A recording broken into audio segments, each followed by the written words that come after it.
अस्सलाम वालेकुम दोस्तों, पाकिस्तान और वेस्ट इंडीज के दरमियान पहला मैच कब खेला जाएगा और पाकिस्तान टाइम के मुताबिक कितने बजे स्टार्ट होगा।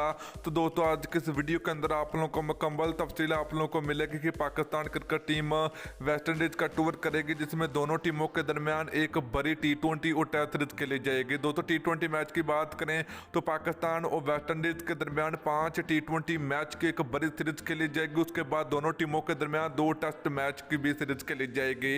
तो दोस्तों पाकिस्तान टीम के पास एक बहुत भरपूर मौका है कि पाकिस्तान टीम को वर्ल्ड कप से पहले पाकिस्तान टीम की अच्छी तैयारी हो जाएगी, जिसमें दोस्तों 5 T20 एक बड़ी सीरीज जो कि पाकिस्तान टीम की वेस्ट इंडीज के खिलाफ खेली जाएगी। तो दोस्तों चलिए दोस्तों बात करें पहले T20 मैच की। तो पाकिस्तान और वेस्ट इंडीज के दरमियान पहला T20 मैच 27 जुलाई 2021 को खेला जाएगा। तो दोस्तों अगर आप लोग इस मैच को अपने मोबाइल की स्क्रीन पर लाइव देखना चाहते हो तो आप लोगों को ये मैच पिटवे स्पोर्ट, 10 स्पोर्ट और जियो सुपर पर बराह रात दिखाया जाएगा।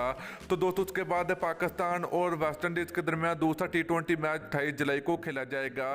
तो दोस्तों Pakistan cricket team West Indies का टूर 21 जुलाई को करेगी और दोनों टीमों के दरमियान पहला मैच 27 जुलाई को खेला जाएगा।